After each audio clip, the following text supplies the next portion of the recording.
اگر آپ کو ہر چیز کی قیمت معلوم ہے مگر اپنی قدر معلوم نہیں تو اس سے بڑی بیوقوفی کیا ہوگی۔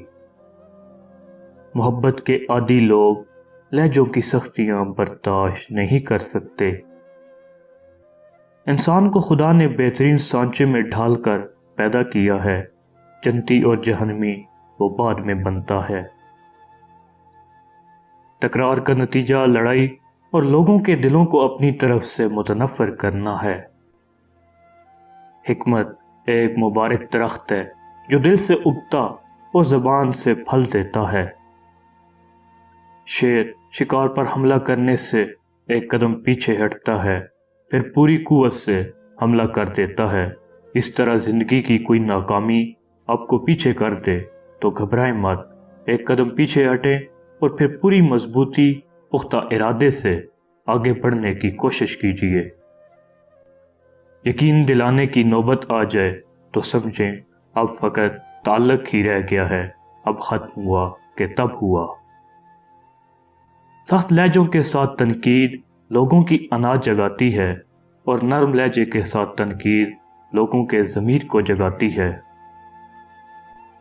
بے شک بڑا سعادت مند ہے وہ شخص جس کا نفس اس سے اطاعت الہی کا تقاضا کرتا ہے۔ کسی سے اتنی توقعات وابستہ مت کیجیے کہ توقعات ٹوٹیں تو آپ خود بھی ساتھ ٹوٹ جائیں۔ ایسے شخص کے ساتھ غداری کتنی بری ہے جس نے خود کو تمہارے سپرد کر دیا ہو۔ اگر کبھی ایسا لگے کہ تم تھک چکے ہو، دعا مانگنا بھی مشکل لگے تو میرے رب کے سامنے صرف ہاتھ پھیلا لیا کرو۔ تمہارے پھیلے ہاتھ اس بات کا ثبوت ہیں کہ تم رب کائنات کے محتاج ہو، اور بے شک میرا رب خاموشیوں کو بھی سن لیتا ہے۔ تعلیم یافتہ آدمی مسرتوں کے ہجوم میں آپے سے باہر نہیں ہوتا اور نہ ہی غموں کی موجودگی میں مایوس ہوتا ہے۔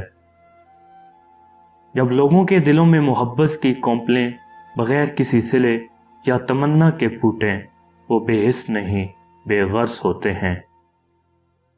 مقابلے کا پہلا امتحان تمہارا نفس ہے، اس سے مقابلہ کر کے خود کو آزما لو کہ آزاد ہو یا غلام۔